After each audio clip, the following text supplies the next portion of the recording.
For those of you that are new here, welcome. I am Crystal Elizabeth, and for those of you that are coming back, welcome back. So today's episode of Quarantine Files, is episode 3, is about positivity and spiritual health. This is actually coming from the Q&A I did on Instagram and Snapchat.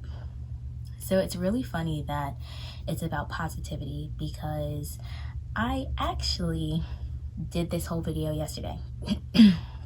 I recorded, I edited, took me quite a few hours, and then my phone, when I went to go save the video, automatically started updating. And this has never happened before, but I lost everything, all the edits and the original videos. So I was like, it's okay. It's an opportunity to just do it better. So we are back and we are better. I actually have a list to make sure I don't forget anything. I wanted to cover all of the points. So the first question, I remain positive. And positivity really starts up here. Your mindset is so important and plays a huge role in being able to be positive. So the way that you think is very important.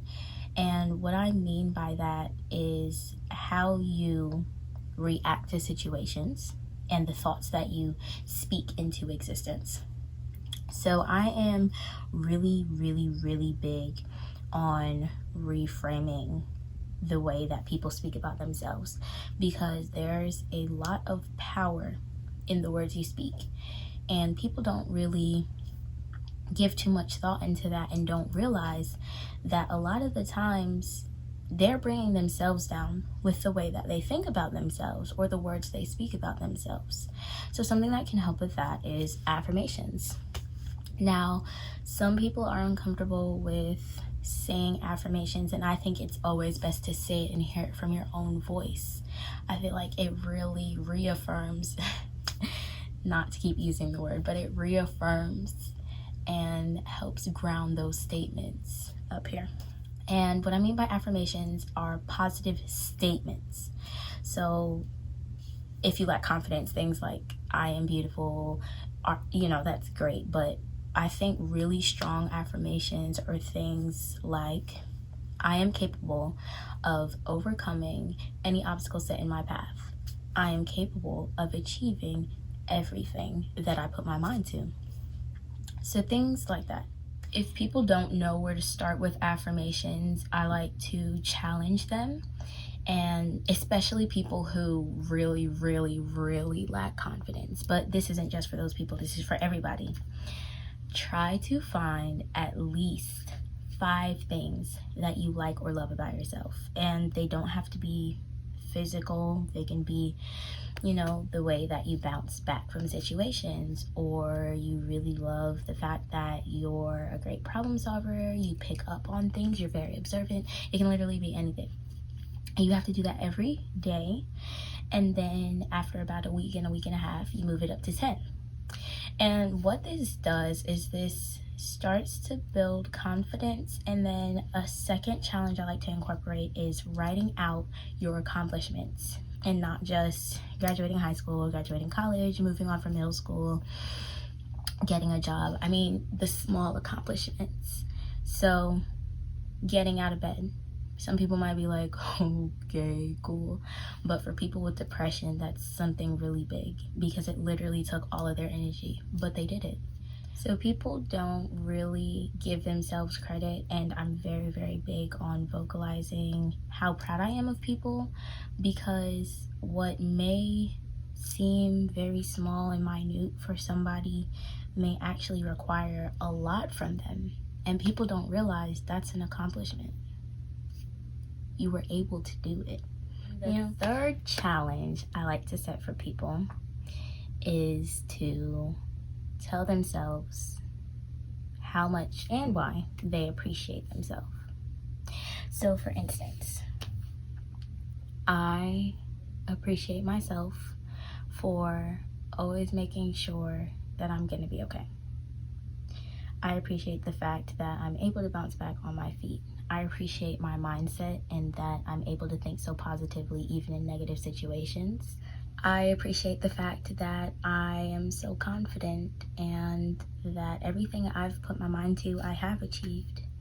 I appreciate the fact that I'm able to look introspectively and think about the hard topics, you know, figure out why I am the way I am, why I think the way I do, my childhood, which leads me into my next point, introspection and knowing who you are. So if you understand who you are, why you do the things you do, why you think the way you do, then it really helps control and reframe your thoughts. Rather than allowing them to control you, you can kind of change the narrative. And this is the part that a lot of people struggle with. I personally have always been introspective, and when I did my mock therapy sessions, when I actually had to go to therapy as an assignment with the graduate students, I got a lot of feedback from the person I was speaking with about I liked to explore the really tough topics that people shied away from and tended to have a really hard time facing. I love things like that because it helps me understand me as a person. And you know, I actually plan on doing a video and getting into that. It's very personal and it's going to be a very vulnerable video, but I'm willing to share. Another really important tip for positivity is gratitude, not only for yourself, but for others. So gratitude can be expressed in multiple ways. You can either tell your appreciation to somebody.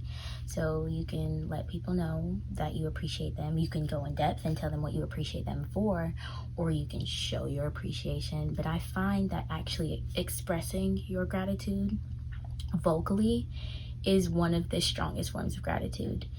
Now, showing is also another thing, but a lot of people don't really get to hear that they're appreciated, and it really helps strengthen those social bonds. Another important tip to stay positive is being mentally, yes, but physically healthy as well. So when you're mentally healthy, right, your immune system's a lot higher. And I'm not just saying this just for the heck of it. There's actual research that backs it up. But vice versa, if you are not physically healthy, it's going to start weighing on your mental as well. Okay, and physical health includes sleep. My sleep schedule sucks. I'm gonna be honest with y'all, but I've always been an energetic person naturally. So, but sleep is so important and it impacts people differently. Some people, if they don't get sleep, it's over with the rest of the day. Just hit the human reset button and go to sleep because they cannot function. But physical health also includes, I know you don't want to hear me say it, exercise. I exercise so much, and you don't have to be like me. We're under quarantine. What am I gonna do? At home workouts. I literally have a whole workout calendar, and all of these are exercises you can do at home, and the ones for the gym I modify. So there's no excuse, and you don't have to exercise like that. Like, my workout calendar is crazy, but I'm crazy in a good way. Now, when you set yourself up to be more positive, it helps build your resiliency in situations like the situation I had where I literally lost hours of work. I was like, you know what? For a second, I was just shocked. A few more seconds, I was like, dang. And then after that, I was like, you know what? This is an opportunity to do better. When you are able to think that way, I promise you'll be so much better off because you bounce right back. Now, sometimes it takes a little longer to bounce back. It's not always going to be immediate. It's not going to be 10 seconds. It might take a whole day even. But if you fix that mind frame and you're able to change your thought about a situation, you're more likely to be able to remain positive and not let it just drag you down and literally ruin everything. A question I like to ask myself is, am I having a bad day, or did I have a bad moment that I allowed myself to carry throughout the day? Okay, so that brings me into spiritual health, okay?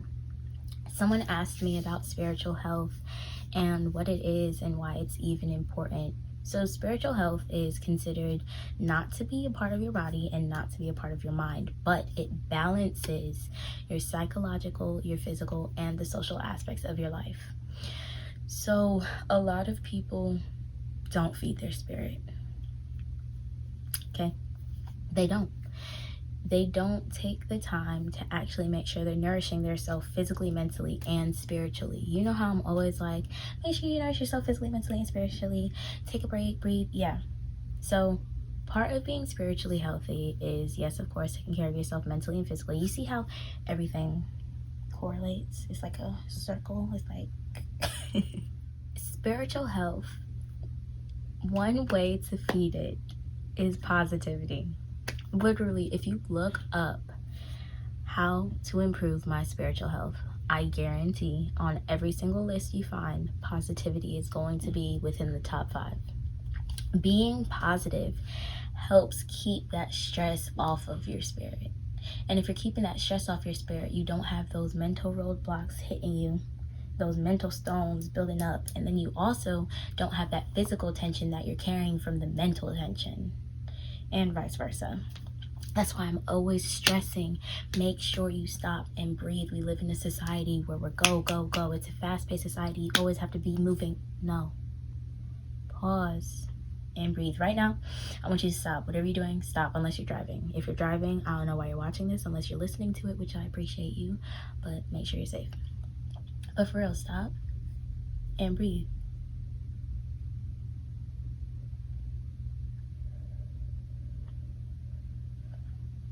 Did you breathe? Or did you just watch me breathe? If you didn't breathe, pause the video. Pause it. Cut the cameras. For real. Make sure you breathe. And when you breathe, I want you to be intentional about the way you release the tension in your body. So starting from either toes to head or head to toes, figure it out, whatever works best for you. You can change it up every time, but make sure one by one, you're releasing the tension and relaxing the muscles as you breathe. And that leads me into meditation. Meditation is also important for spiritual health. And I don't mean meditation in the traditional movie, no. By meditation, I mean taking time to sit there and breathe and relax those muscles. Now, when you meditate, you don't have to force your mind clear. Meditation is a great time for you to free think.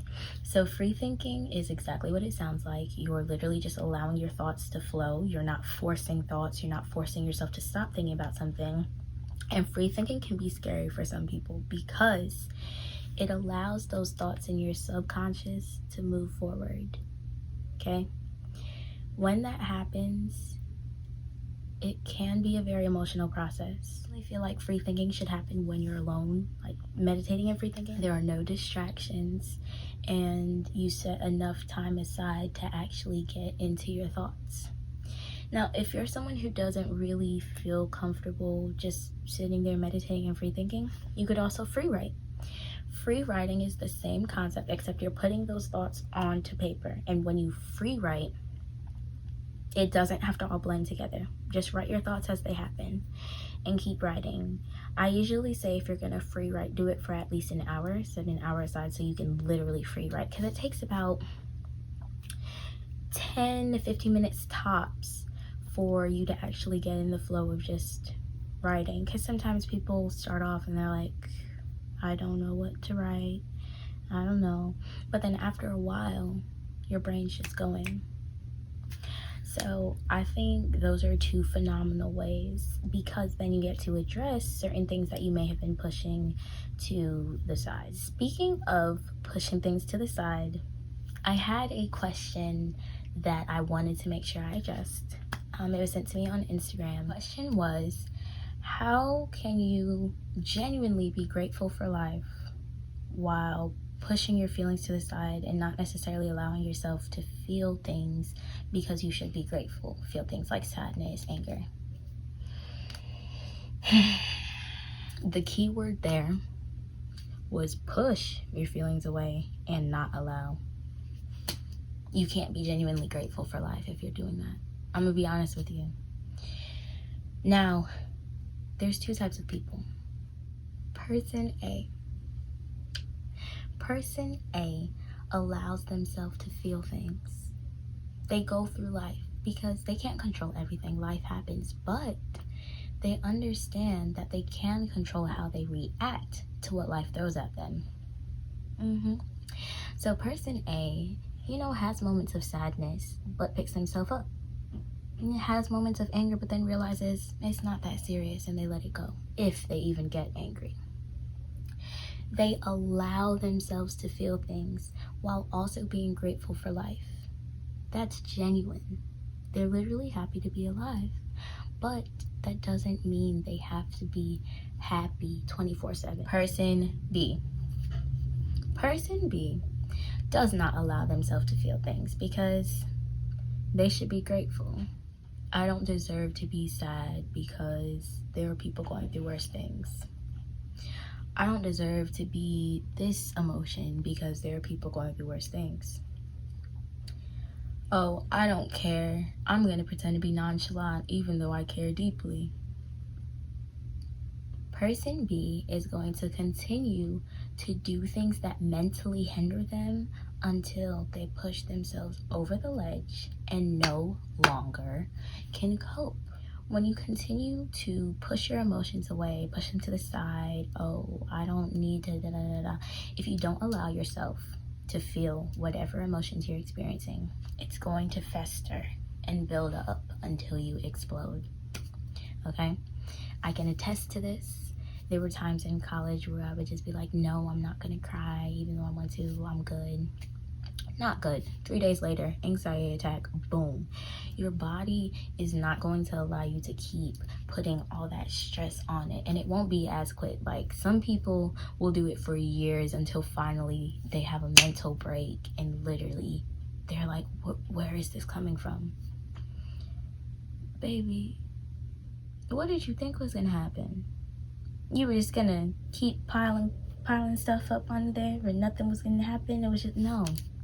Okay, your brain is not the Mary Poppins bag. You can't just keep putting stuff in there and it never no, that's not how it works. You have to be able to address what's going on. And even if you're in a situation where you can't necessarily, for instance, if you need to cry, it's always okay to excuse yourself. There have been times where, for instance, I was at my best friend's, her grandma's house, and I recently had experienced a death. My aunt passed away, and her grandma had made cornmeal porridge, which was something my aunt always made. And I literally excused myself, went to the bathroom, cried. I was done, came back, and then I was like, I just had to go to the bathroom real quick, cried out, explained what was going on. But it also helps to have those social bonds and to be around people who genuinely care about you, which is another big thing about spiritual health. Even if you don't pay attention to your spirit, we have what we call intuition, right? And you can genuinely feel when something is off. I highly advise for your spiritual, mental, and physical health not to be around people who do not genuinely care about you. And when I say be around, I don't mean like interacting with, because you can't control that, but spending time with. That time you should be spending with the people. Yeah, don't spend time with people who don't care. Those toxic friendships y'all have, it's the worst thing you can do for yourself. When you are not spiritually well, you will not be mentally well no matter what you try to do.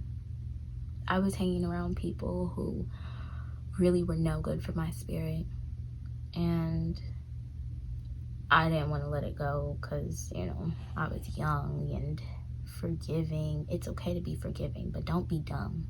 When people show you time and time again they're not good for you, don't be dumb. And once I finally stopped being around those people, I literally felt the shift. I literally felt the difference. And I was able you know, to be a little bit better up here. I wasn't having as many anxiety attacks. I wasn't feeling down as much as often. I wasn't crying as much. Like, the best thing you can do for yourself is change your surroundings. Your surroundings play an important part in your spiritual and mental health, and also your physical health, because they're all connected. Okay, you know the drill. If you don't, I'm hoping you're one of the new people, because at this point, if you don't know the drill and you watched my other videos, anyway, make sure you take a mental, physical, and spiritual break. Make sure you take time to relax and breathe. Drink lots of water. Make sure you eat, unless you're on a fast, and you know, do whatever you got to do for your fast. Just make sure you're nourishing yourself in some way, shape, or form. Y'all have an amazing rest of your day 3 of quarantine. This was yesterday's look that nobody got to see because the video got deleted, but here it is.